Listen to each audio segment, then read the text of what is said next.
Hello, my dear friends and my viewer. Welcome in my YouTube channel English Mentor VK sir. दोस्तों, जैसा कि हम जानते हैं, इन दोनों डिस्कस कर रहे हैं शेक्सपियर का खूबसूरत play the merchant of Venice.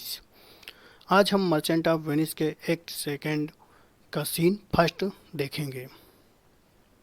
जैसा कि दोस्तों हमारे सामने कुछ कैरेक्टर हैं,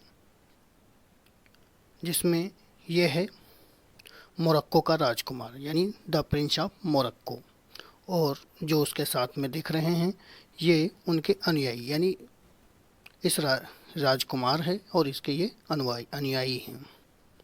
दोस्तों, इस मोरक्को के राजकुमार का चेहरा अच्छे से देख लीजिएगा, जिसके कलर पर आगे अभी बात होगी। हम देख सकते हैं कि इसका कलर कितना डल है। इसी के साथ दोस्तों हम इस सीन की शुरुआत करते हैं। आज एक्ट सेकंड और सीन उसका फर्स्ट है। बेलमाउंट अ हॉल इन पोर्सियाज हाउस। ये बेलमाउंट में स्थित पोर्सिया के घर के अंदर एक कमरे का सीन या दृश्य आपको आज देखने को मिलेगा। Flourish of cornets. आगमन पर तुरहियां बजती हैं। जैसे कि पहले राजा महाराजा लोग जब एंट्री करते थे तो तुरहियां बजती थीं। Enter the prince of Morocco. और प्रिंस ऑफ मोरक्को इंटर करते हैं। And his trains. और उनके अनुयायी भी साथ में आते हैं। ट्रेंस का मतलब जैसे कि इंजन आगे आगे चलता है और उसके पीछे पीछे डिब्बे चलते हैं। इसी तरह जब पहले के समय में राजा महाराजा या राजकुमार लोग जब चलते थे तो उनके पीछे पीछे उनके अनुयायी भी चलते थे। Portia, Nerissa and other attendants. और साथ में क्या है, पोर्सिया है। नरीशा जैसे कि हम जानते हैं ये पोर्शिया की फ्रेंडली सर्वेंट है। एंड अदर्स अटेंडेंट्स ये पोर्शिया के दरबारी हैं। दोस्तों, सीन की स्टार्टिंग करें। पहले थोड़ा सा आपको आज हम मैप के अकॉर्डिंग कुछ समझाने का प्रयास करूंगा, जिससे आपको आगे और अच्छे से समझने में सुविधा होगी। दोस्तों, हमारे सामने एक वर्ड मैप है। तो वर्ड मैप में हमको एक लाइन दिख रही होगी, ये है ट्रॉपिक ऑफ कैंसर, जिसको हम कर्क रेखा भी कहते हैं। और एक लाइन है इक्वेटर। इक्वेटर इसको कहते हैं भूमध्य रेखा। और ये है ओशियाना, तो इसको हम कहते हैं मकर रेखा। तो जो इस बीच का जो गैप है, ये इसके बीच में जितने भी कंट्रीज आते हैं वहाँ के लोग क्या है, जनरली बहुत ज़्यादा काले होते हैं। मतलब उनका जो चेहरा होता है वो बहुत ज़्यादा डल होता है।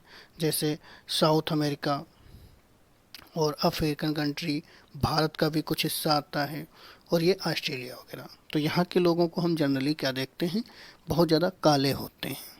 और जो मोरक्को है, वो मोरक्को आपको यहाँ पर दिखेगा। आप मैप में अगर देखेंगे तो यहाँ पर आपको मोरक्को दिखेगा।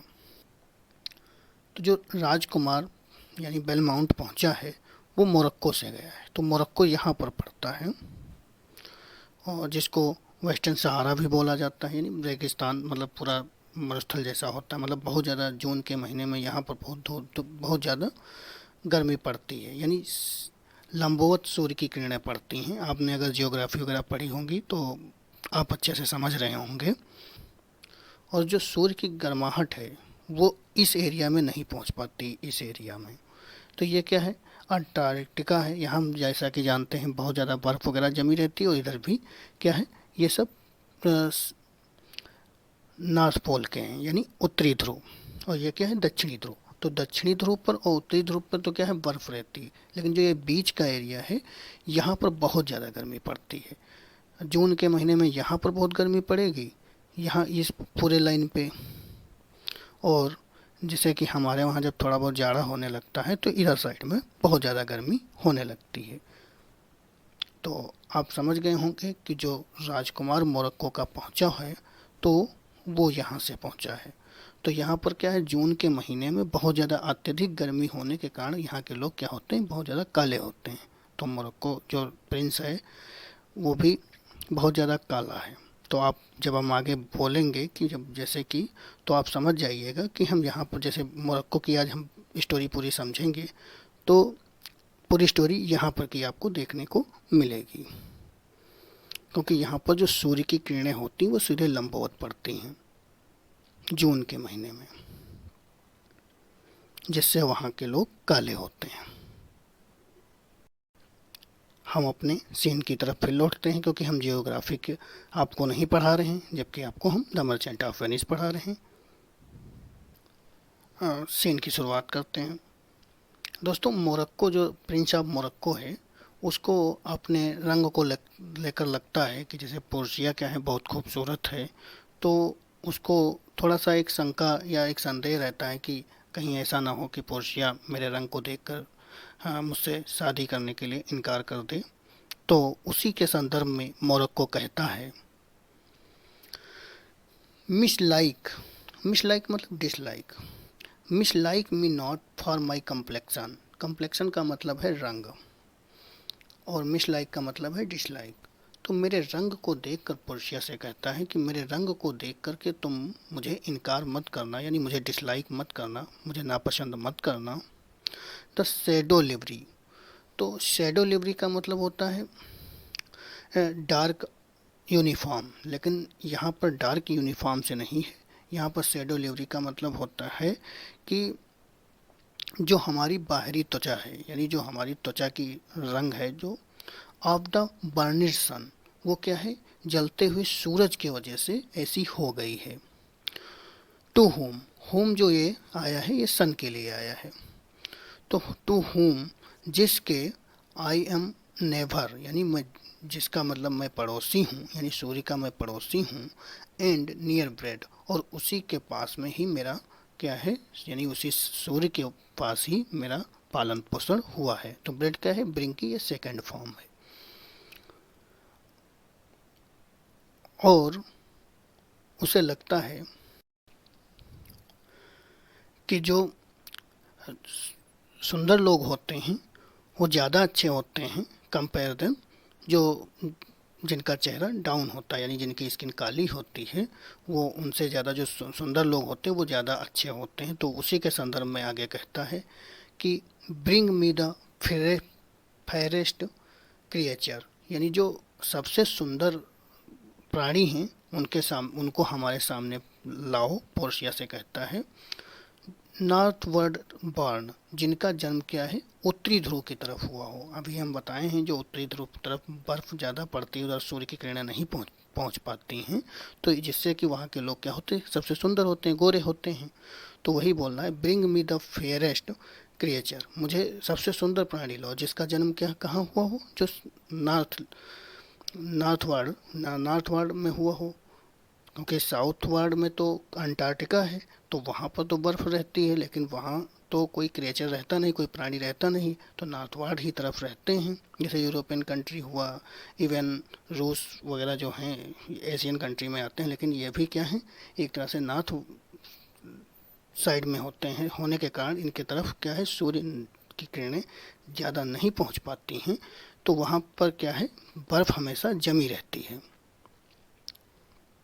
तो वही बोलता है कि जो जिनका जन्म कहाँ पे हुआ हो, नॉर्थ वर्ल्ड में हुआ, जिनका उत्तरी ध्रुव पर हुआ हो।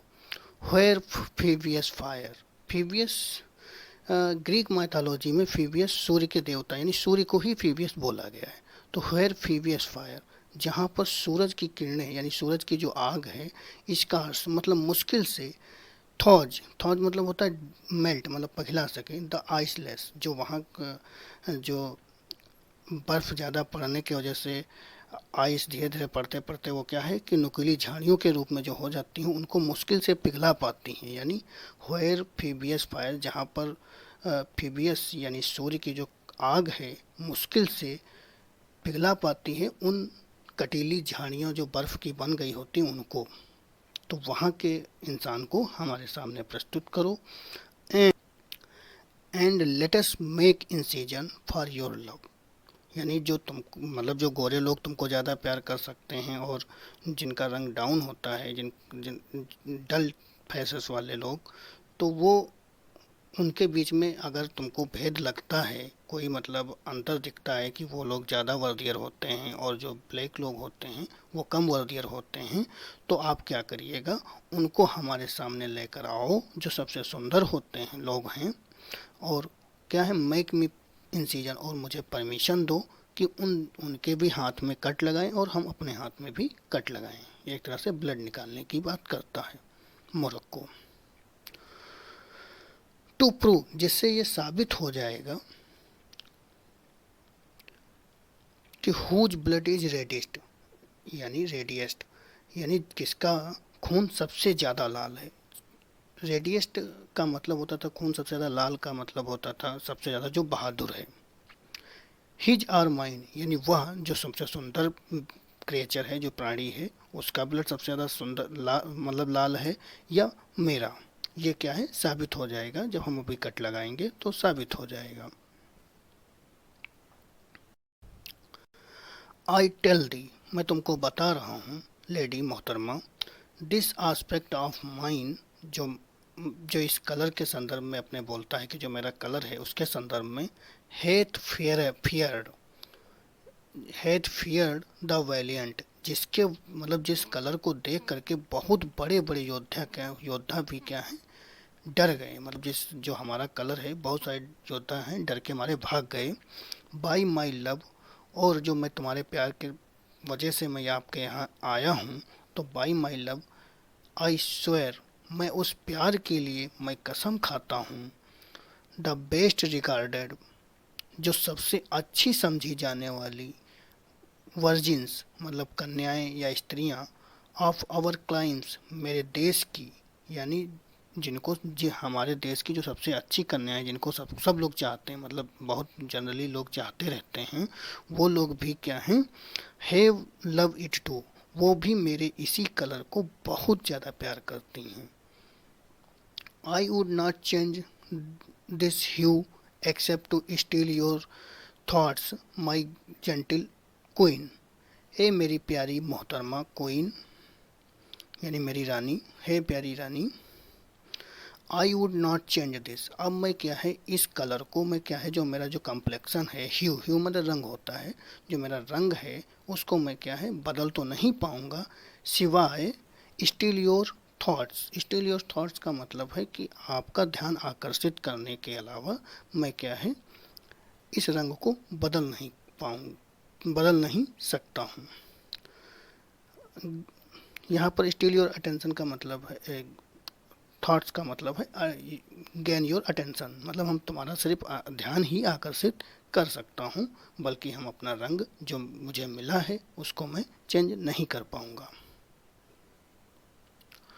तब पोर्शिया कहती है मोरक्को से कि इन टर्म्स ऑफ चॉइस, जो ये पसंद नापसंद करने की जो चॉइस होती है, by nice direction of a maiden size, यहाँ से सेंटेंस क्लियर होगा।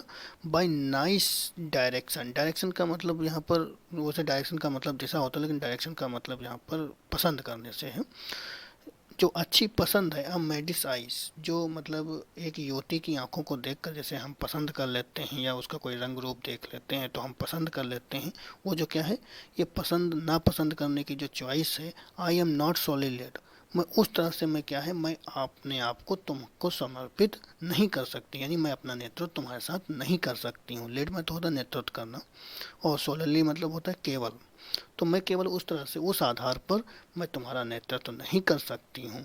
बिसाइड, बजाय उसके, the lottery of my destiny, जो मेरे भाग्य की लॉटरी है, बार्स मतलब रेस्ट्रिक्ट करती है, जो रोकती है, मी मतलब मुझको, the right of voluntary choosing, कि मैं अपनी स्वेच्छा से किसी हस्बैंड को चुन सकूं।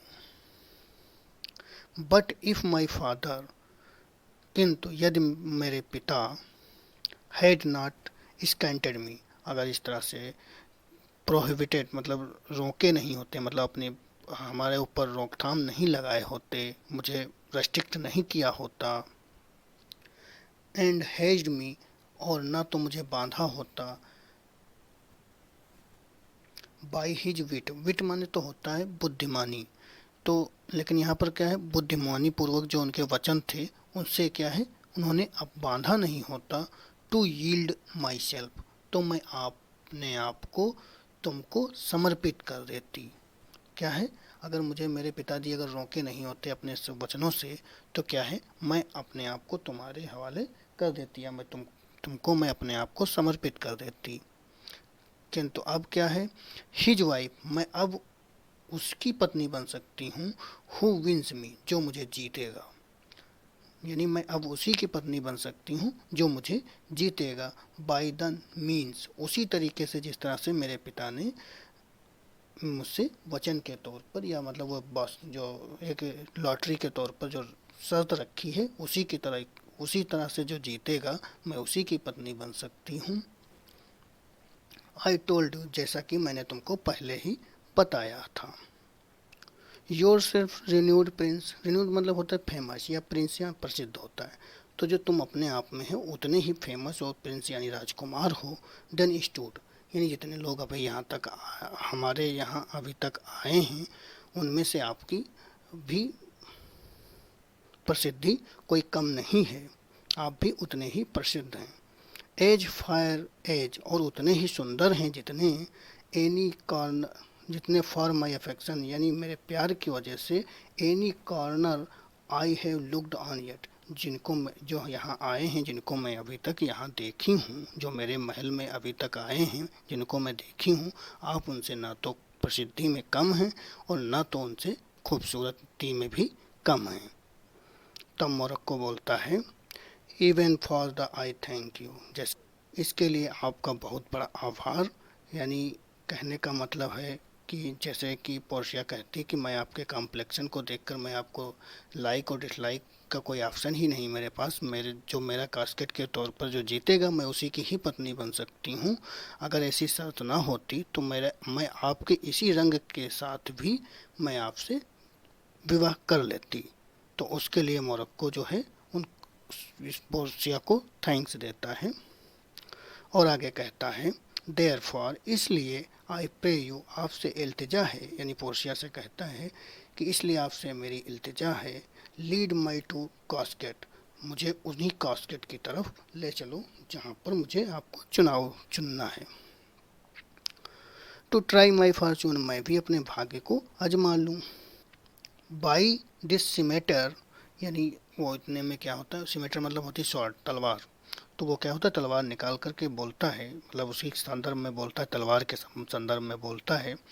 दैट स्लीव द शॉफी, यानी जो फारस के सम्राट, शॉफी जो होता था फारस के सम्राट था एक शॉफी, तो उसको क्या है, स्लीव मतलब होता है मौत के घाट उतार देना। तो क्या है, इसी तलवार ने क्या किया था कि जो फारस का सम्राट था उसको मौत के घाट उतारा था। एंड अ पर्शियन प्रिंस, और उसी के साथ साथ जो पर्शियन प्रिंस था, यानी जो पर्शियन राजकुमार था, उसको भी इसी तलवार ने मारा था। द ऑन 3 फील्ड्स, और इसी तलवार ने क्या किया था, 3 फील्ड्स यानी 3 उन क्षेत्रों को जीता था, उन मैदानों को जीता था। ऑफ सुल्तान सोलोमन, जो किसके थे, सुल्तान सोलेमन थे, यानी सुल्तान सोलेमन से 3 बार युद्ध में पराजित किया था इसी तलवार ने। मैं इसी तलवार की कसम खाकर कहता हूँ, आई वुड स्टेयर, तो आउट स्टेयर मतलब होता है घूरना, आउट स्टेयर मतलब होता है घूरने के मामले में हराना। जैसे हम लोग बचपन में क्या करते थे कि पलकें मतलब आँखों को लड़ाते थे कि जो सबसे पहले पलकों को झपका देगा वो क्या है, हार जाएगा।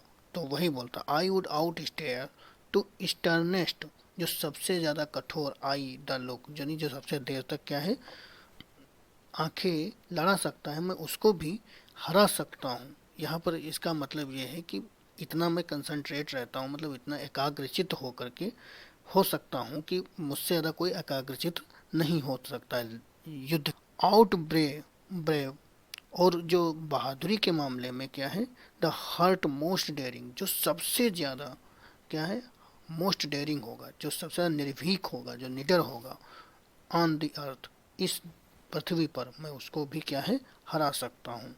प्लग द यंग, और किसके इसके साथ साथ क्या है, प्लग द यंग सकिंग कव, कब्स होते हैं, भालू का भी बच्चा होता है और क्या शेर का भी बच्चे को कब्स ही बोलते हैं। तो pluck the young sucking cubs from the she bear, जो जो भालू का जो बच्चा है, यानी जो एक मादा भालू का बच्चा दूध पीता हुआ, मैं उसको भी उससे छीन के ला सकता हूँ बहादुरी के मामले में। ई और हाँ, मॉक, मॉक मतलब होता है चैलेंज।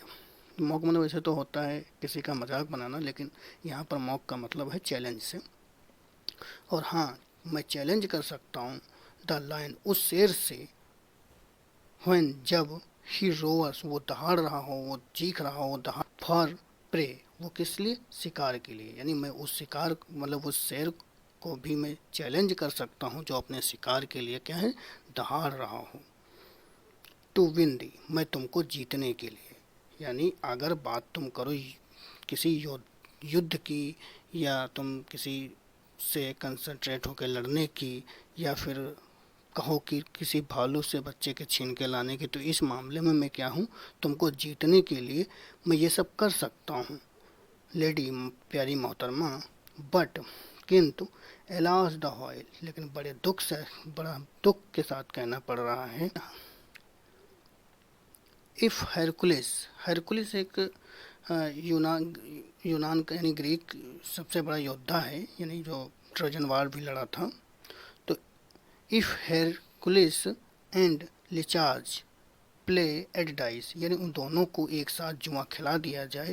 यानी लिचार्ज जो है ये हरकुलिस का नौकर है, और हरकुलिस का है ये एक सबसे बड़ा योद्धा है यूनान का। तो वही बोलता है कि अगर हरकुलिस और लिचार्ज, लिचार्ज जो कि हरकुलिस का नौकर है, उन दोनों को अगर एक साथ जुआ खिला दिया जाए, डाइस का मतलब है जुआ, which is a better man, और ये देखा जाए कि इसमें से कौन अच्छा है। भाई हरकुलिस तो सबसे बड़ा योद्धा है, लिचार्ज तो उसका नौकर है, वो कोई योद्धा थोड़ो है। लेकिन क्या है, लेकिन अगर जुआ खिलाओगे तो अगर उसमें देखा जाए कि इसमें से कौन सा बेटर है, तो द ग्रेटर थ्रो, जो सबसे अच्छा चांस होता है, यानी थ्रो पाशा होता है, में टर्न बाई, वो पढ़ सकता है, बाई फॉर्चून यानी भाग्य की वजह से, फ्रॉम द वीकर हैंड, यानी जो सबसे कमज़ोर हाथ है उसके तरफ भी पढ़ सकता है। क्योंकि भाग्य तो इसमें इसमें तो भाग्य का खेल है कि भाई पासा किसके तरफ पड़ेगा जुआ के मामले में। बेशक वो हरकुलिस सबसे बड़ा योद्धा है, लेकिन जुआ के मामले में तो हार सकता है किसी से भी, क्योंकि जो वीकर हैंड है ये लिचार्ज के लिए आया है जो कि उसका नौकर है। सो आई एल्सीड्स, एल्सीड ये हरकुलिस के पिता का नाम था, तो इसीलिए इसका हरकुलिस को भी एल्सीड्स बोला जाता था। तो जैसे कि हमारे वहाँ अगर महाभारत देखे होंगे तो हमारे वहाँ कुंती के पुत्र को कौन्तेय बोला, यानी पांडु जितने थे उनको कौन्तेय बोला जाता था, उसी तरह इसको भी एल्सीड्स बोला जाता था। तो so is Alcides beaten by his page, page मतलब होता है सर्वेंट, यानी इस तरह से क्या है, हरकुलिस जो है अपने ही नौकर से हार जाता है। एंड शो में आई ब्लाइंड फॉर्चून, और उसी तरह क्या है, मतलब जैसे कि भाई आपने, हम आपको पसंद करके मतलब आपसे शादी करना चाहते हैं, मतलब करने आए, लेकिन आपके वहाँ क्या है, एक जुआ है, एक तरह से कॉस्केट का चुनना है, तो एक जुआ ही तो है। तो उसी तरह मेरा भी हाल है कि मेरी भी किस्मत उसी तरह है जैसे and I my blind Fortune, जो मेरा अंधा जो फॉर्चून है, यानी भाग्य है, जो भाग्य मेरा जो अंधा है, क्योंकि इसके मामले में तो भाग्य मेरा अंधा ही हो सकता है, क्योंकि ये तो मेरे हाथ में कुछ है नहीं। ये तो अगर पासा पड़ा तो मैं तुमको जीतूंगा, ना पड़ा तो मैं तुमको हार जाऊंगा। तो एंड शो में इसी ये हो सकता है आई ब्लाइंड फॉर्चून, जो मेरा दुर्भाग्य है, लीडिंग में जो मेरा नेतृत्व कर रहा हो, मिस यू, मिस मतलब होता है कि तुमको मैं खो सकता हूँ, डेट विच वन वर्दियर अनवर्दियर में अटेन, और क्या हो सकता है कि जो मेरे आगे अनवर्दियर जो अयोग्य व्यक्ति होगा वो क्या है आपको प्राप्त कर सकता है। जैसे कि हरकुलिस जो है वो सबसे बड़ा योद्धा है, उसी तरह मैं भी एक योद्धा ही हूँ। लेकिन अगर मुझे जुआ खिला दोगे तो क्या है, कभी कभी ऐसा होता है कि पासा उल्टा पड़ जाता है, और मैं तो आपके उल्टा पासा मतलब अगर मेरा पासा उल्टा पड़ गया तो मैं आपको हार सकता हूँ, वही है मिस यू, मैं खो सकता हूँ। लेकिन जो अयोग्य व्यक्ति होगा वो तो आपको जीत सकता है। वो भी मुझसे जीत सकता है, जिस तरह से हरकुलिस से उसका नौकर जीत सकता था। एंड डाई विद ग्रीविंग, और मुझे मरना पड़ेगा इसी ग्रीविंग, मतलब अफसोस यानी दुख के साथ मुझे मरना पड़ेगा कि मैं एक ऐसा योद्धा जो कभी कोई बैटल नहीं हारा, कोई युद्ध नहीं हारा, लेकिन जुआ में क्या हार गया, मैं इसी अफसोस के साथ मरूंगा। तब पोर्शिया कहती है you must take your chance, तुमको अपना चांस लेना चाहिए। इसका मतलब यही हुआ कि तुमको अपना चांस लेना चाहिए। तो यहाँ पर इसका मतलब है कि तुमको अपने दिल की बात सुननी चाहिए। इस मामले में क्या है, तुमको अपनी दिल की बात सुननी चाहिए। यह बात पोर्शिया कहती है मोरक्को से। एंड इधर यदि, इधर नॉट, यदि तुम्हारा अटेम्प्ट, यदि तुम अटेम्प्ट मतलब तुम्हारा मन कहता है कि मैं इसको प्रयास ना करूँ, तो चूज एट ऑल, तो इसका प्रयास मत करो। और अगर करता है तो टू चूज एट ऑल, तो इसका तुम मतलब चुनाव करो। और हाँ, और अगर चुनाव करने से पहले तुमको कसम खानी, यानी स्वेयर मतलब कसम खानी पड़ेगी। बिफोर यू चूज, यानी चूज करने से पहले। इफ़ यू चूज रॉन्ग, या तुम कोई कास्केट गलत चुनते हो, तो नेवर टू स्पीक, तो तुम कभी नहीं कहोगे टू लेडी, यानी किसी भी लड़की से या किसी स्त्री से, ऑफ आफ्टरवर्ड, इसके पश्चात। इन वे ऑफ मैरिज, यानी जब तुम कास्केट को गलत चुन लोगे तो तुम किसी भी स्त्री के सामने कोई भी प्रपोजल या प्रस्ताव नहीं रखोगे। किसका, वे ऑफ मैरिज, अपने शादी करने के लिए। यानी तुम कभी शादी ही नहीं करोगे अगर गलत कास्केट चुन लोगे, तो इसके लिए तुमको कसम खानी पड़ेगी। देयर फी एडवाइज, तो देयर फॉर बी एडवाइज, तो इसलिए तुम, एडवाइज का मतलब होता है सलाह देना, लेकिन यहाँ पर होता है कंसिडर केयरफुली, यानी तो इसलिए तुम क्या है, इस पर, इस चीज को बहुत अच्छे से सोच समझ कर ही कदम उठाना। तो मोरक्को कहता है नॉर, ठीक है, अगर मैं गलत, नॉर विल नॉट, तो इसका मतलब है कि अगर हम गलत कास्केट को चुनते हैं तो मैं कभी नहीं शादी करूंगा। और विल नॉट, और रही बात अगर हम इसको छोड़ के चले जाएं, मतलब इस बाजी को हम खेले ही ना, तो ऐसा हो नहीं सकता, मैं शक नहीं करूँगा। इसलिए कम, आइए, bring me on to my chance, तो मुझे उस चांस की तरफ ले चलो, जैसे उसी कास्केट की तरफ मुझे भी ले चलो। तब पोर्शिया कहती है फर्स्ट, सबसे पहले फॉरवर्ड टू द टेम्पल, हम मंदिर चलेंगे। यानी पोर्शिया कहती है सबसे पहले हम कहाँ चलेंगे, मंदिर चलेंगे।